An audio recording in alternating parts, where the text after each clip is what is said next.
circulando lá em Brasília, viu, Jarismar Pereira? E depois dessa mudança com o Gleice, deve estar circulando muita coisa. O Gleice deve estar andando no Congresso. Olha ele aí. Está oferecendo dividendos aos deputados aí? Tô só conversa, Humberto. Oi, Humberto, boa tarde, bem-vindo em mais uma conversa aqui conosco. Como é que está a movimentação? Fala essa pergunta aí do Jarismar. Também em relação a essa proposta que altera regras para emendas parlamentares, como é que está a movimentação aí em Brasília, Humberto? Boa tarde. Boa tarde, Josiane, Jarismar, boa tarde a todos. Pois bem, rapaz, que alegria, Jarismar, ter você aqui, rapaz. Fazia muito tempo, eu estive por aí, não consegui encontrá-lo. Mas uma alegria poder estar aqui com você na bancada. Bom, o Congresso Nacional está reunido nesse momento discutindo um projeto de resolução que é o PRN de número 1 de 2025, que está sob a relatoria do senador Eduardo Gomes, do PL de Tocantins. O que trata esse PRN, aliás? Que é um projeto de resolução das duas casas, Câmara e Senado. Esse projeto ele foi apresentado pelas mesas diretoras, tanto da Câmara quanto do Senado, né? E o texto em análise a atualização da resolução número 1 do Congresso Nacional. Esta norma regulamenta a tramitação de propostas relativas a temas orçamentários. Aquela confusão toda do orçamento está dentro dessa resolução. Aí, esse PRN ele resulta, então, de um acordo entre os poderes legislativo e executivo, que prevê plano de trabalho para assegurar a transparência nas emendas parlamentares. Esse plano foi homologado já pelo Supremo Tribunal Federal na semana passada, e com isso o deputado Hugo Mota e o presidente Davi resolveram, então, elaborar esse PRN para tornar as coisas mais claras e atender a uma demanda do Supremo Tribunal Federal, que pediu que as coisas ficassem mais claras em relação às emendas parlamentares. E haja confusão, porque essas emendas da PIX, onde foi enviada para os municípios, onde não se passou por uma comissão, aquela confusão toda, é que prefeitos deixaram de fazer obras. Nós temos exemplos em vários municípios pelo Brasil afora, de prefeituras que receberam as emendas e não investiram, colocaram no bolso, certamente. Nós temos aí municípios em que chegou o dinheiro, não prestou conta, não conseguiu fazer a obra, e para onde foi o dinheiro? Então, o TCU andou investigando, o Supremo quer saber também como é que esse dinheiro pode chegar nos municípios de uma forma mais clara e, claro, sair do Congresso Nacional também de uma forma mais clara, para que toda a sociedade saiba onde esse dinheiro está sendo empregado no seu município. É mais rápido esse dinheiro por emenda PIX? É sim, porque o que é que acontece? Não é assim também, o prefeito quer o dinheiro lá por emenda PIX e chega hoje parlamentar, destina para o município e está lá na conta. Não é isso. A emenda PIX está liberada, a prefeitura precisa apresentar um projeto no Ministério da Gestão, esse Ministério da Gestão precisa aprovar esse projeto da prefeitura, aí sim o dinheiro é liberado. Liberou, ele tem que executar. Agora, se o prefeito não está executando a obra, aí é outra história, porque foi para o Ministério da Gestão, aprovou o projeto e ele teria que ser executado, já que o dinheiro foi liberado, então, pelo Ministério da Gestão. É isso. Então, não é uma coisa assim, o parlamentar colocou a emenda PIX e a emenda PIX já está na conta hoje da prefeitura. Não, é uma maneira mais fácil de se liberar, mas para isso a prefeitura precisa apresentar um projeto para ser liberado o dinheiro. Então, o Congresso Nacional está reunido nesse momento para aprovar essa resolução, para facilitar e para organizar essa questão da liberação das emendas. Hoje pela manhã eu acompanhei a reunião de líderes da Câmara dos Deputados, que saíram algumas definições aqui que nós vamos passar para vocês agora. Uma delas é que é o seguinte: as comissões foram definidas da seguinte forma: o presidente Hugo Mota deu até a terça-feira da semana que vem para que as lideranças partidárias escolham os os seus presidentes de comissões, né, escolha as suas comissões, os seus presidentes, e na quarta-feira, impreterivelmente, aconteça a instalação de todas as 30 comissões na Câmara dos Deputados. Na terça-feira, às 14 horas, será uma realização de uma reunião do Colégio de Líderes para fechar, então, bater o martelo em relação aos nomes. Na saída, depois do quebra-queixo que a gente chamaria, os líderes saindo, o deputado Lindeberg Farias, líder do PT, disse que o PL não teria a mínima chance de presidir a Comissão de Relações Exteriores. Eu não sei se vocês estão acompanhando, mas está uma polêmica danada, porque o PL tem direito, sim, à Comissão de Relações Exteriores, e quem deve presidir é o deputado Eduardo Bolsonaro de São Paulo.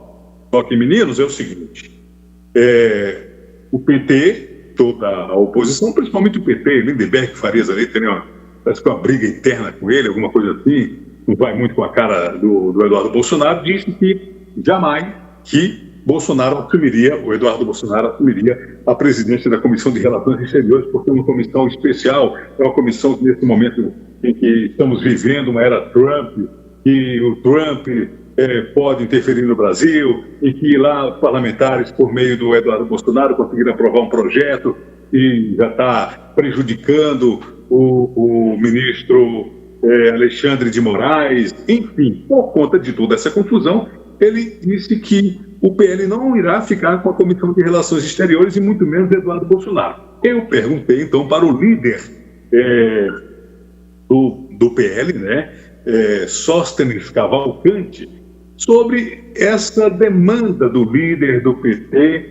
E ele me disse o seguinte: aguarde quarta-feira que vem e você verá, porque a primeira escolha que nós temos direito como maior bancada será então a Comissão de Relações Exteriores, e quem será sim o presidente será Eduardo Bolsonaro, queira ou não o líder do PT, Lindeberg Farias, porque a escolha nossa ele sabe muito bem e já escolhemos o que vai ser. Então por aí vocês tiram como é que está o clima aqui no Congresso Nacional, principalmente na Câmara dos Deputados, quando na próxima quarta-feira vai acontecer a instalação das comissões permanentes lá na Câmara dos Deputados. Então vamos aguardar, o clima vai ser bom daqui para lá. Existe uma pauta já aprovada, que foi da semana passada, que não se conseguiu votar essa semana, mas essa pauta permanece para a semana que vem, ou provavelmente vai se votar aí 3 projetos, somente para a semana que vem, até por conta dessa questão da instalação das comissões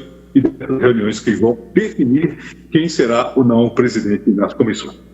Agora, Humberto, o presidente da Câmara, Hugo Mota, o paraibano, esteve em conversa e reunido com o ministro da Fazenda, Fernando Haddad, ontem, quarta-feira, dia 12, onde o presidente da Câmara, Hugo Mota, disse que o governo precisa de mais apoio interno.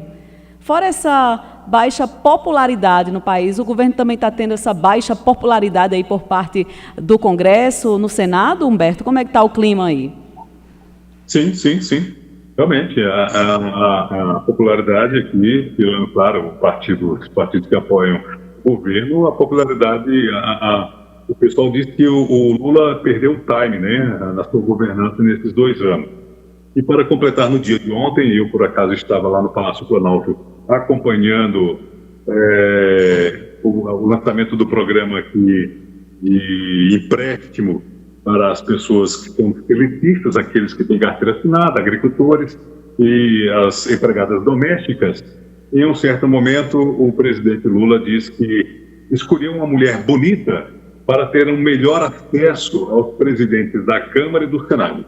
Foi a senha para ter uma repercussão negativa em todos os meios de comunicação no período ontem da tarde, e isso chegou no Congresso Nacional com uma repercussão muito negativa em relação ao presidente Lula, porque se foi no tom de brincadeira, a brincadeira não saiu bem para ele, e ele realmente ficou numa situação constrangedora, porque aproveitando a mulherada caiu para cima, porque afinal de contas, ele chegou a dizer que a Gleisi Hoffmann, ela foi escolhida pela sua beleza, para ter um melhor acesso ao presidente da Câmara e ao presidente do Senado Federal, e não pela sua competência. E isso não soou de maneira nenhuma bem para o presidente da República. Então, por aí você tira como é que é o clima dentro do Congresso Nacional em relação ao presidente Lula. Então, não é nada boa, e principalmente depois de ontem também, que saiu matéria em que pessoas estão procurando carcaças de frango e de espinhaços, né?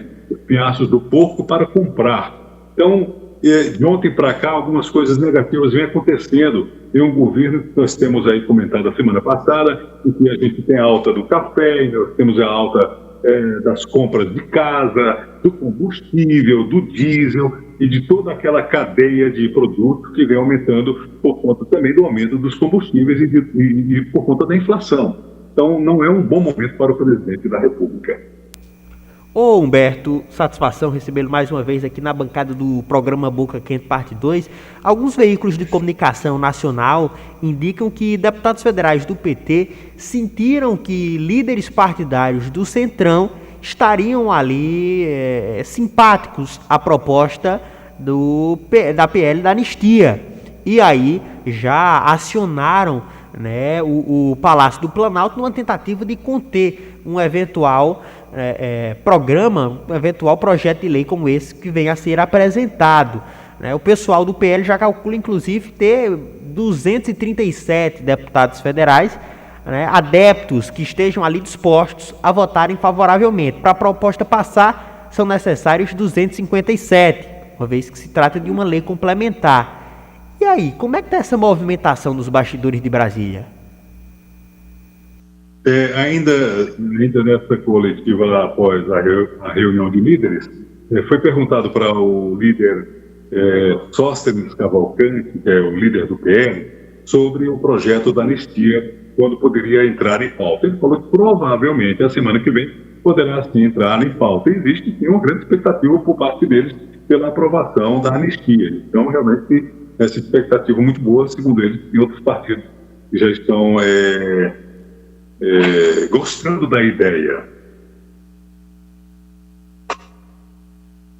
Me diga uma coisa, depois que esse Centrão tomou de conta de Brasília e que o Tribunal de Contas e mais o ministro Dino exigiu para poder liberar recursos, como você mesmo falou, vários recursos estavam chegando, os prefeitos não aplicavam, não sabia para onde ia, não tinha nada definido. Vai acabar esse negócio de deputado aí pegar emenda de todo jeito para qualquer lugar?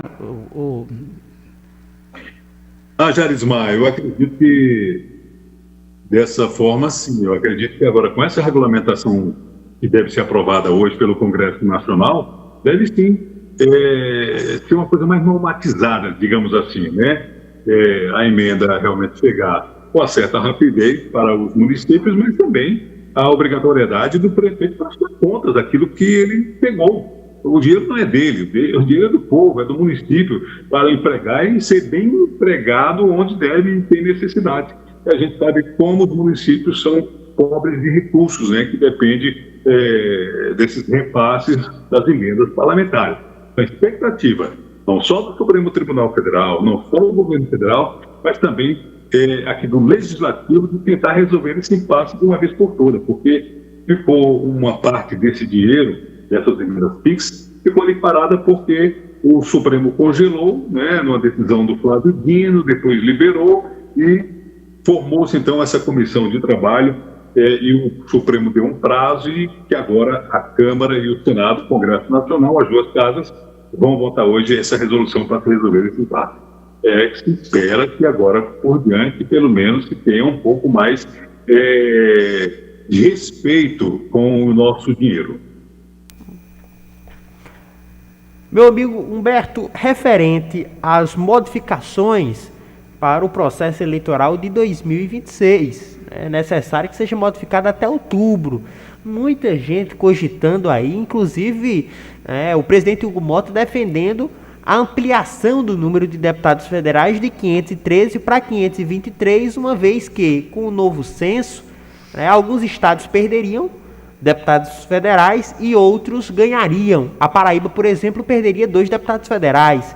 É preciso que haja uma modificação para que se permaneça o número de 12, aí no âmbito nacional, ampliando para 523. Como é que está esse debate? Como é que está essa discussão aí em Brasília?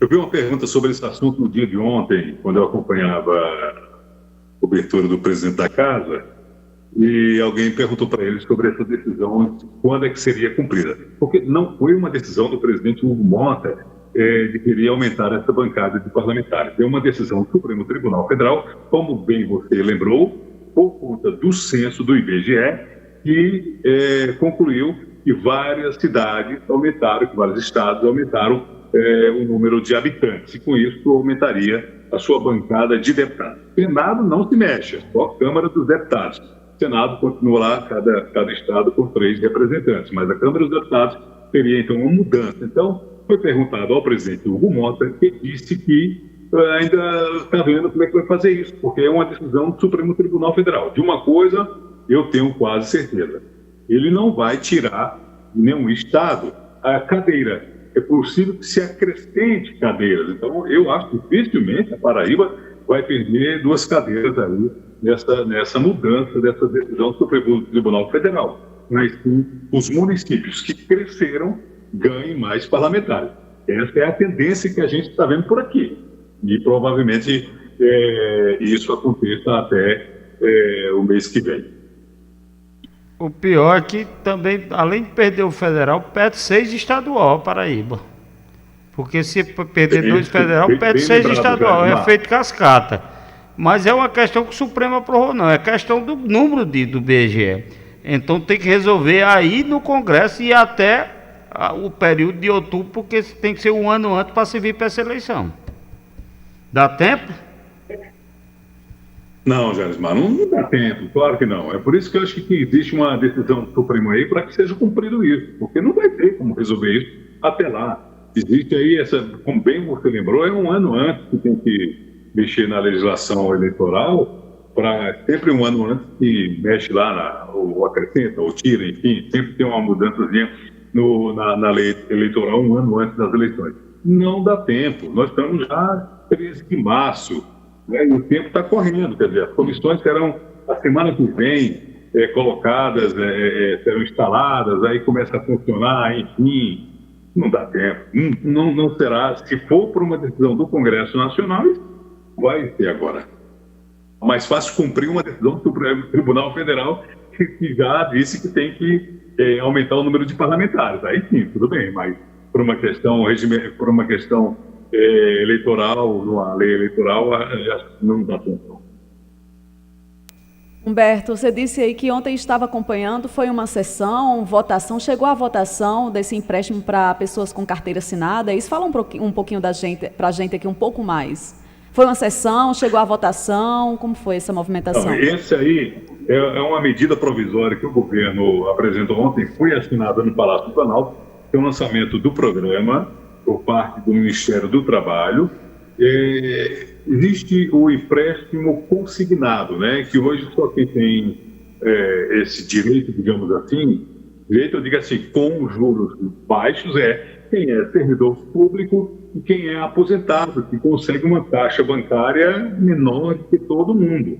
Então, o Ministério do Trabalho, de ontem, lançou um programa, né, que é um consignado para todos os trabalhadores que tenham carteira assinada, seja agricultor ou também empregada doméstica. Então, o que acontece? Essas pessoas poderão pegar um empréstimo e elas terão um valor mais baixo no seu empréstimo, porque vai ser um empréstimo consignado, e não aquela questão de CDC. Você vai lá no banco, vai pegar um CDC, pelo menos a última vez que eu tinha visto, estava em quase 6%, 5,5%, 6%. Então, se você pega aí R$100, sei lá, por 10 dias, você paga lá 5.000%. Então, essa opção do governo é não só injetar dinheiro na economia para tentar melhorar a questão da inflação e também ajudar o trabalhador aí que tem suas dívidas altas a pegar um consignado com um valor mais baixo, pagar aquilo que é mais caro, né, e assim por diante ter ali um alívio no seu bolso. Essa é a ideia do governo federal. Essa será uma medida provisória que será encaminhada ao Congresso Nacional, mas a partir do dia 21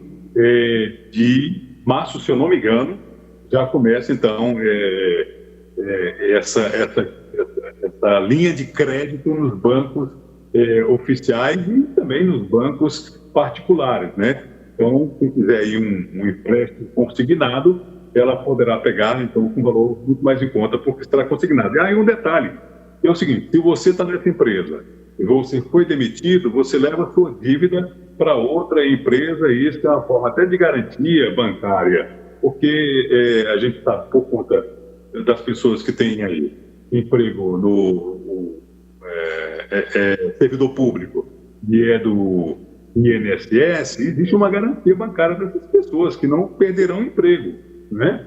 Então, quem está ali de carteira assinada, ela consegue pegar o seu consignado.